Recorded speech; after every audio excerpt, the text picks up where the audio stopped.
I arrived for the family reunion I paid for. The place was empty. Mom laughed and said, "It was yesterday.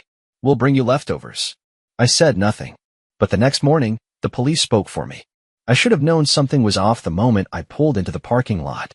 No familiar cars. No noise.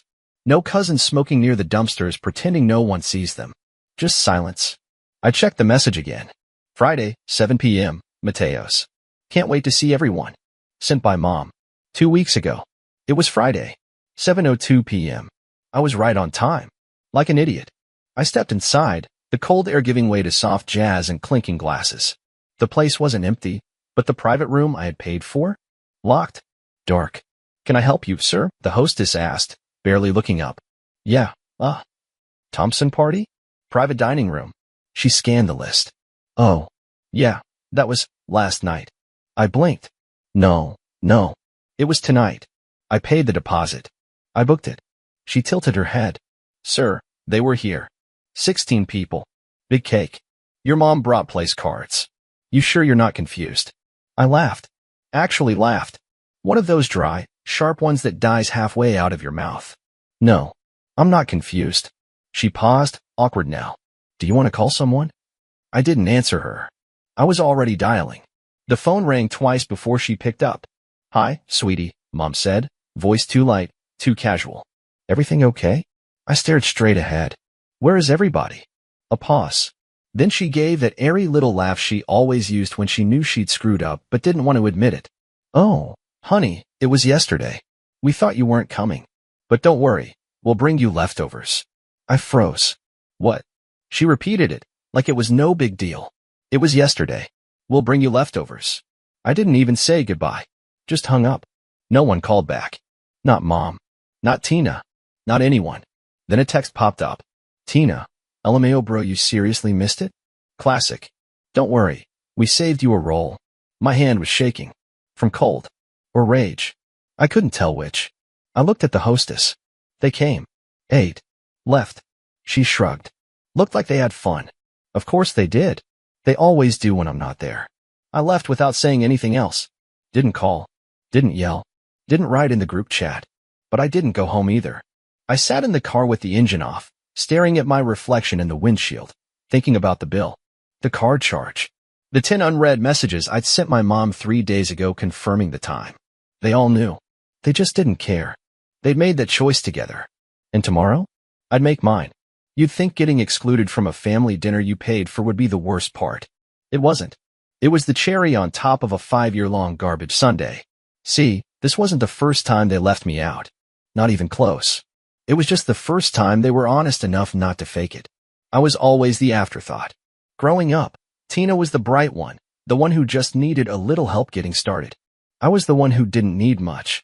That was their code for, "You survive without love, so we're not wasting any on you." When I got my first real job, I called Mom proud. She didn't say congrats. She said, "Great. Now you can finally help your sister with rent." That was the start of it. 1 month of rent turned into a year. Then bills. Then her dental surgery. Then car insurance. Then textbooks for her new nursing program, which she dropped after a semester and never refunded me for. I paid because I thought that's what you do when you love your family. But love, in my family, only flows one direction. Every time I brought it up, even gently, I got hit with. "Stop being so transactional. We're family. Tina's going through a lot. You know that. You're doing better than her. Why are you keeping score?" I wasn't keeping score. They just refused to notice I was bleeding. I remember one night, 2 years ago. I just wired $600 for Tina's emergency vet bill. Later that same day, she posted an Instagram story. New shoes, new nails, and some guy's hand wrapped around a champagne glass. I showed the story to Mom. She scrolled, smirked, and said, "You boys always get so petty about money." Petty. I paid their property taxes last winter because Dad forgot, and the county sent them a lien warning. I covered Tina's credit card minimums for 6 months when she got laid off, even though I was barely staying afloat myself. One Christmas, I maxed out my savings to get gifts for everyone. And what did I get? A framed photo of the family. I wasn't in it. But nothing compared to the night I overheard what they really thought of me. It was about 6 months ago. I was staying at my parents' house for a weekend. I had just helped Tina out of another jam, $1,200 this time because she accidentally overdrafted again. I went downstairs to grab water and heard voices in the living room. Tina, he's so obsessed with being the martyr. It's pathetic. Mom, I know. He acts like he's some kind of savior just because he pays for things. Dad, laughing. Let him pay. He's not going to find a wife anyway. Might as well be useful. I stood in the hallway, frozen. Then Tina again, voice smug. You know he thinks we'd fall apart without him? Snort. Please. If he disappeared tomorrow, I wouldn't even notice. I didn't go into the room. I went back upstairs, laid in bed, stared at the ceiling. The next morning, Mom made pancakes like nothing had happened. After that, I stopped sending money. For about 2 weeks. Then Tina texted. Tina, I need help with rent. I'll pay you back. Promise. I didn't respond. 2 days later, Mom called. Tina's behind on bills. She's in a really bad place. You know she's sensitive. Why are you being cold? I said, I just can't keep doing this. She said, if you're going to punish us for raising you, maybe we shouldn't have bothered. That broke me more than I admitted at the time. I sent the money later that day. And now, after all that, they had a family reunion without me. A dinner I paid for. A time I confirmed. And when I called Mom to ask where they were, she had the audacity to say, it was yesterday. We'll bring you leftovers. Leftovers. Like a dog. Not a son. Not a brother. Just a wallet with arms. I sat in that car outside Mateo's for a long time that night. I didn't cry. I didn't scream. I just sat in that thick, dense silence and thought about every single time I'd been the good one. And what it had cost me. Tomorrow, I wouldn't be the good one. Tomorrow, they'd learn what it feels like when I stop playing my role. And I knew exactly where I'd start. I didn't sleep that night. Not because I was sad. Not even angry, honestly. I was calculating.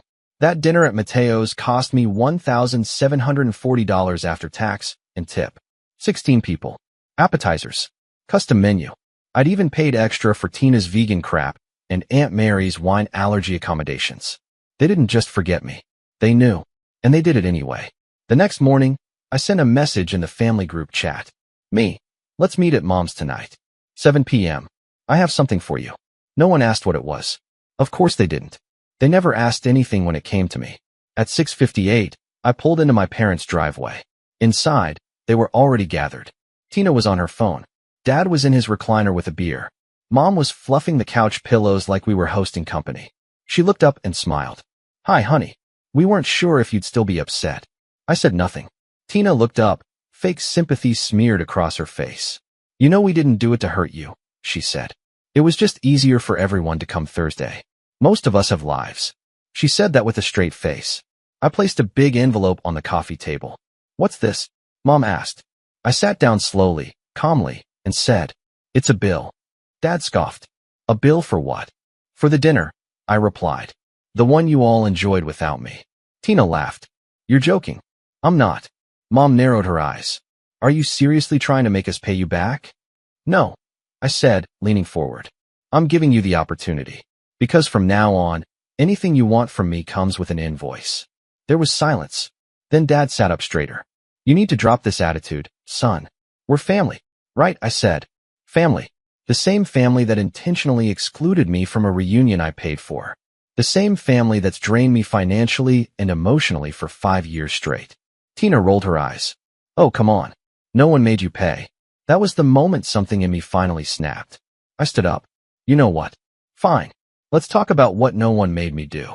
I pointed at Tina. I wasn't made to pay your rent for 2 years. Or cover your overdraft fees. Or replace your transmission. I turned to Mom. I wasn't made to cover your back taxes. Or pay for your birthday cruise when you said Dad forgot. Or pick up groceries when you suddenly couldn't walk because of your knee. Dad's face turned red. Watch it. Oh, I'm just getting started, I said, taking out a printed list from my pocket. You don't want to hear it? I do.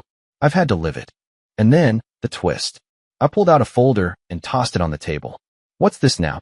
Dad snapped. I smiled. Documentation. Of every single transaction. Every wire. Every Venmo. Every Cash App. Every receipt. Tina snorted. Wow, you really are insane. No, I said dead calm. I'm protected. Because I filed a fraud report this morning. All of this. I tapped the folder. It's already in the system. What are you talking about? Mom asked, her voice suddenly quiet. I looked her straight in the eye. Last week, I found out someone used my name to open a new credit card. The same one that paid for a new iPhone and a spa package Tina posted about, but claimed was a gift from a friend. Tina froze. I called the credit company. They're investigating it as identity theft. The address they gave them? Yours. Now she stood up. Are you kidding me? Nope, I said. And if you think I won't press charges. You wouldn't dare, Mom hissed. Try me. The room exploded. Tina screamed, You're pathetic. Dad yelled, You want to send your own sister to jail? You want me to keep playing the idiot forever? I shot back. Mom burst into tears. You're destroying this family. No, I said, stepping toward the door. I'm finally saving myself from it. And then the second twist. As I turned to leave, someone spoke for the first time. My cousin Luke. The quiet one. Barely says a word at family events. I'd like to pay my share, he said softly. Of the dinner, I mean. It's only fair. Everyone turned to him, stunned. He added, and I know I should have said something, but they did plan to exclude you. I was there when they joked about it. Said you'd be too dramatic. I'm sorry. I looked at him, and for the first time that night, I smiled. Thanks. Then I walked out.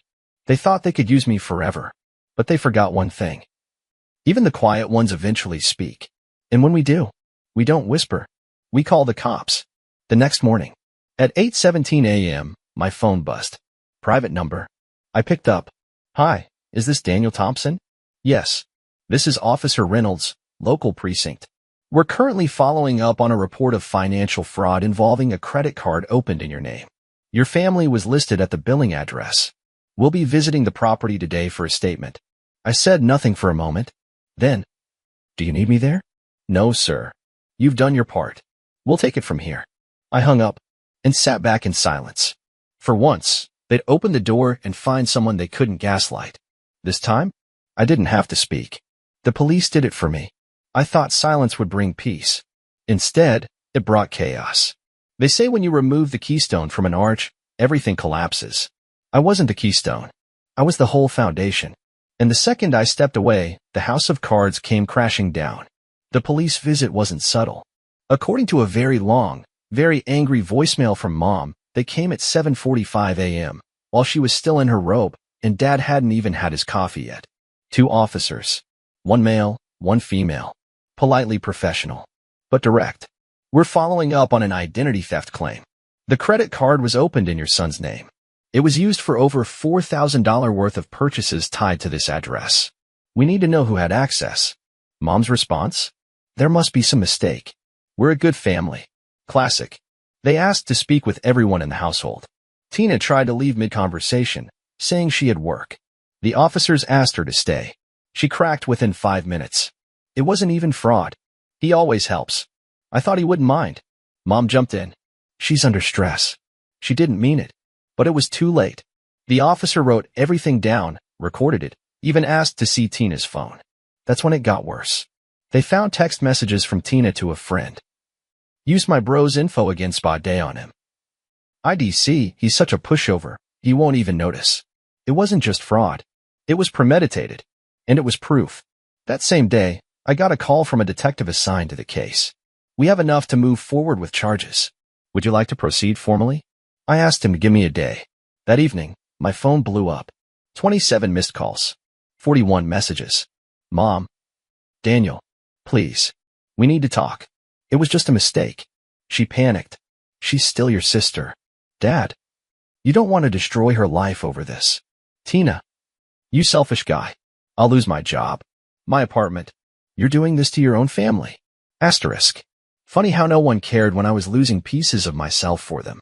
I waited a day. Then I called the detective back. Can we pause the formal charge temporarily? He agreed. But he made it clear. This doesn't go away. It just waits. That's when Mom made her move. She called me. Voice soft, like silk over a blade. If you really want to fix things, come to the house. Let's talk face to face. Against my better judgment, I went. The second I stepped in, I regretted it. Tina was on the couch with a blanket over her like she was the victim. Mom had the worried matriarch look down to his science. Dad didn't even get up. We just want to heal, Mom said. We. I asked. We know you're hurt. But this is tearing the family apart. No. I said, Tina did that. Tina's voice cracked. I didn't think you'd actually go to the cops. Who does that? Someone who's been pushed far enough, I replied. Mom reached for my hand. Let's make this go away. We'll pay it back. You don't need the police. Funny, I said. Because you didn't offer that before they showed up. She pulled away like I slapped her. Dad finally spoke. You're not perfect either. You think this makes you some kind of hero? I looked him in the eye. No. It makes me free. And then I left. Again. This time for good. A week passed. I got another call from the detective. We received a payment for the charges. Marked anonymous, but it came from a joint account under your parents' names. Would you like to press charges anyway? I thought for a long time. Then I said, no. But then I added, not this time. But I want it on record. If she ever touches anything with my name again, I want her charged. He agreed. And I hung up. And just like that, I was done with them. No more money. No more guilt. No more walking into rooms where I was invisible until someone needed their phone bill paid. A new start. I moved out of state 2 weeks later. Small town. Quiet. Friendly landlord. Rent half what I paid back home. I spent my first weekend assembling IKEA furniture and listening to old music I hadn't played since college. I went grocery shopping and bought what I liked. I sat on my own couch with coffee and a book, and no one knocked asking for help. And for the first time in a decade, I realized I wasn't responsible for anyone but me. But here's the kicker. 3 weeks into my new life, I got a letter. Handwritten. No return address. Inside, a folded piece of paper and a check. The paper said, I don't expect you to forgive me, but thank you for doing what I never had the courage to. Luke. The check was for half the Mateo's bill. I smiled. He didn't owe me anything, but he got it. The rest of them? I never heard from them again. Not for my birthday. Not for Christmas. Not even when Dad had surgery later that year. I only found out through a distant cousin's Facebook post. And you know what? Good. They'd finally learned what it was like to live without me. And I'd finally learned to live without them. People say blood is thicker than water. They forget the second half of that quote. But it's the blood of the covenant that's thicker than the water of the womb. In other words, chosen loyalty matters more than shared DNA. And I finally learned that. The hard way. The last time I saw my family's faces was the day I left that house with the folder in my hand and the fire in my chest. Since then, not a word. And that silence? It used to feel like punishment. Now, it feels like air. A few weeks ago, I ran into someone from back home. A girl I went to high school with. She recognized me in the checkout line at the hardware store. Hey, didn't you used to be Tina's brother? I paused. Smiled. No. Just like that. No shame. No hesitation. Because I'm not Tina's brother anymore. I'm not the good son. I'm not the bank. I'm not the guy who shows up when everyone else disappears. I'm me. And for the first time in 32 years, that's enough. They thought I wouldn't survive without them. That I'd come crawling back. That I needed their version of love, their guilt trips dressed up as concern, their control disguised as closeness. They were wrong. I don't need Sunday dinners where I sit in silence while they toast themselves. I don't need check-ins that are really just setups for a request. I don't need to explain to anyone why I changed my number, moved without a forwarding address, or never showed up for Christmas. Let them wonder. Let them stew. Let them try to explain my absence to extended family, to neighbors, to themselves. Because deep down, they know. They pushed me out. And for once, I didn't beg to come back. You want to know the best part? They lost their control the second I stopped asking for love and started demanding respect. Because people like that, they'll throw family at you like a weapon. But the second you throw back boundaries, they call you cold, selfish, broken. I'm none of those things. I'm just finally not theirs anymore. And Tina? She didn't lose her job. She didn't go to jail. But you know what she did lose? Her mask. The whole family knows now. What she did. How she lied. How she used me. How she laughed behind my back while draining me dry. And now? No one trusts her. Luke left the house. Aunt Carol refuses to let her babysit anymore. Uncle Steve told me, over a quick phone call I didn't expect, that Tina's name is mud at every family event. You don't need to come back, he said. They're the ones who messed up. We all see it now. But I told him the same thing I'll tell you. It's not about who sees it. It's about who survived it. And I did. So no, I'm not going to pretend everything's fine. I'm not going to send birthday cards or pick up out of guilt. I'm not going to show up to pretend hugs and tense potlucks just so Mom can make passive-aggressive remarks about how hard it is to keep families together these days. I'm not theirs anymore. And it's the best thing that ever happened to me. I wake up now, and there's peace. I work and keep what I earn. I eat what I want. I don't apologize for saying no. I don't flinch when my phone buzzes. I don't hold my breath around people who claim to love me. I'm free. Not because they let me go, but because I finally stopped waiting for their permission. Let them keep their leftover dinners. Let them pass around my photo like I died. Let them gossip. Let them beg, rage, twist the story, call me the villain. I'll still sleep like a baby, because the truth is simple. When they shut that door on me, I didn't lose a family. They lost me. And that's the first bill they'll never pay off.